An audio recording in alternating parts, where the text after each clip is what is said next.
If you could go back in a time machine, would you draft Michael Jordan first in the 1984 fantasy basketball draft? Well, in this episode, we want to dig deep into some historical data to figure out who were the top 10 players in fantasy basketball way back in 1984.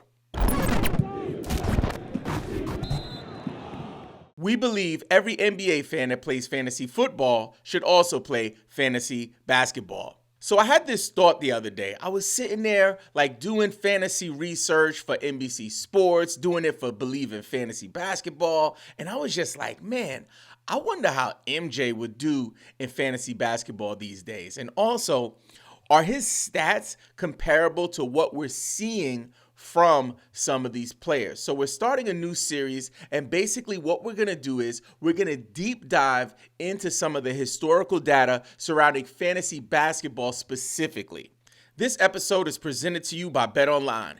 BetOnline continues to be your number one source for all of your basketball wagering needs, including pro and college hoops throughout the year, with up-to-the-minute odds, stats, and trends you can follow for your favorite team's path to the playoffs with in-game live betting contests and all the best player props. Experience the world's best wagering platform anytime from your desktop or your mobile devices. Head to BetOnline today and become part of the team, and remember to use the promo code BELIEVE for your 50% welcome bonus on your first deposit. BetOnline, the game starts here.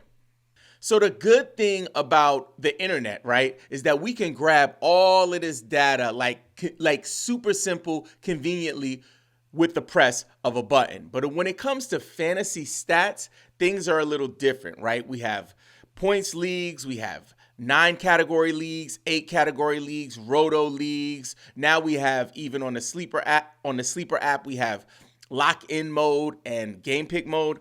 Thank goodness for me, I subscribe to Basketball Monster, and it's one of the most detailed, in-depth collections of data, hubs on the internet, specifically for fantasy basketball. So we're going to pull it up right now, and we're going to deep dive into the top 10. We're going to go 1 through 10, and really, I just want to see how Michael Jordan performed, because this is what it all boils down to. For me, I'm a huge Michael Jordan fan. One of the reasons I even got interested in basketball back in the day. So I'm really curious to see what his stats look like for fantasy basketball. Let's check it out. So here we are on the Basketball Monster archive. You can look at fantasy basketball rankings from 1951 all the way up to today. So this is really cool. We are literally in the hot tub time machine. Buckle up, get into the DeLorean. Let's do this. So in 1984, 1985, just to give you some context, this was Michael Jordan's rookie year.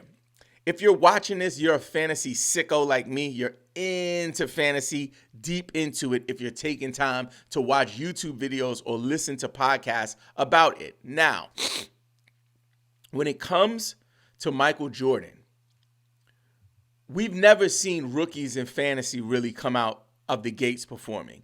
Victor Wembanyama this year I've never seen anything like this, but even looking at LeBron's stats, he was not on it like that. For Michael Jordan, that was not the case. In 1984-85, in that season, the number one fantasy basketball player was Larry Bird. But the number 2 fantasy basketball player was Michael Jordan. And this is according to 9 category rankings. So let's go ahead and just take a look at Bird's stats first. So then this is crazy. Larry Bird played in 80 games. What? He played in 80 games in the 84-85 season. Do you believe it? 80 out of 82 games. Wild. He averaged 39.5 minutes per game, which is great. 28.7 points per game. Wild. He hit about 0.7 three-pointers per game. He grabbed 10.5 rebounds, so he was averaging a double-double, 6.6 assists, 1.6 steals, 1.23 blocks. He shot 52% from the field and 88% from the free throw line.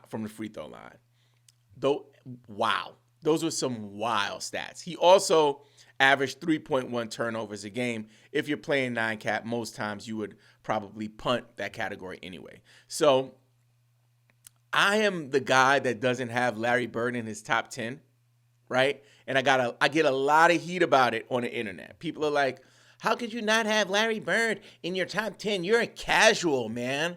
You're casual. You don't know nothing about basketball, man. You don't know nothing. You think you're an expert? Huh? You think so what? You work for NBC Sports and you have a podcast. I could have a podcast too. You're a casual, man.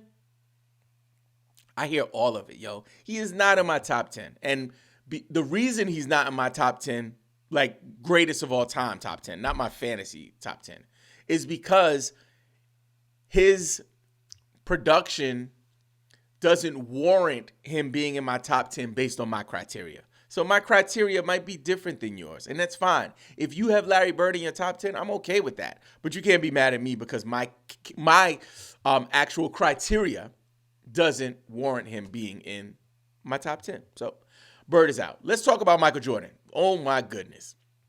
Michael Jordan was number 2 in fantasy. He played 82 games, y'all. What? His rookie season, he played 82 games at 21 years of age. 38.3 minutes per game, y'all. Averaged 28.2 points per game. Didn't really hit a lot of threes back then. He was attacking the rim. Only hit .11 3-pointers per game. So he wasn't even going for 3-pointers. And his 3-point percentage was trash. It was 17% from 3. So he was not shooting threes like that. 6.5 rebounds per game. 5.9 assists. Both really good. He also averaged, check this out, y'all. Come here. Michael Jordan in his rookie season averaged 2.3 steals per game. Come on, man. Where they do that at? When do rookies come in and average 2 steals a game? Well, Victor Wembanyama is doing it with blocks, not steals, but still, that's crazy. And he averaged .84 blocks a game, less than 1 block per game. He shot 51% from the field, which is amazing. And he also shot 84% from the free throw line, which is not bad at all. Michael Jordan was the bomb coming into the league. Number 3, Magic Johnson. Magic Johnson played 77 games that season. He was 25 years of age, and Bird was 28, just for context. He averaged 36 minutes a game, 18 points per game, less than a 3 a game. Also, very low 3-point percentage from him. He shot 18% from 3. 6 rebounds a game, 12.6 assists a game. Wow, that's crazy.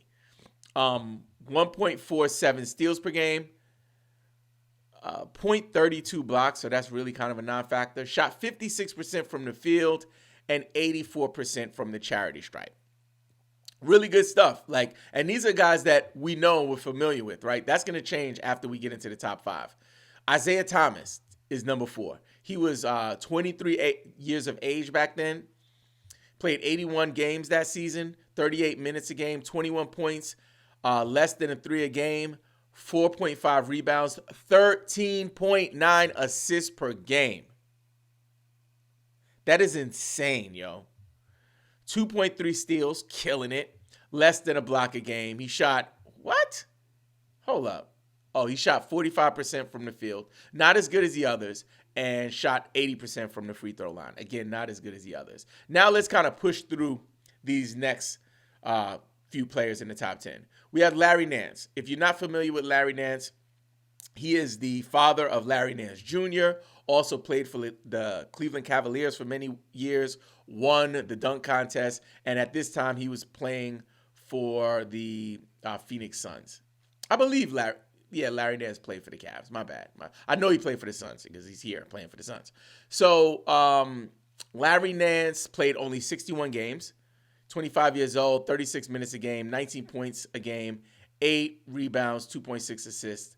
So he had a pretty good season. Then we have Michael Ray Richardson, a player that I'm not as familiar with. He played for the New Jersey Nets, 29 years old. He played all 82 games, 30. And you see the trend here? Guys back then played all the games. 82 games, 38 minutes a game, 20 points a game, 8 assists, I should say, and 5.6 rebounds. Then we have Kareem Abdul-Jabbar at number 7. He was 37 years old. Wow. At 37 years old, he was the number 7 player in 9 category leagues in the 84-85 season. That is insane. He played 79 games. Yo, at 37 years old, he played 79 games. He played 33 minutes a game, averaged 22 points, 7.9 rebounds, 3.2 assists, and 2 blocks a game. Had great field goal percentage, shooting 59% from the field, and struggled a bit from the line, shooting 73%. At number 8, we have Jack Sikma from the Seattle Supersonics. At number 9, we had Mo Cheeks from the Philadelphia 76ers.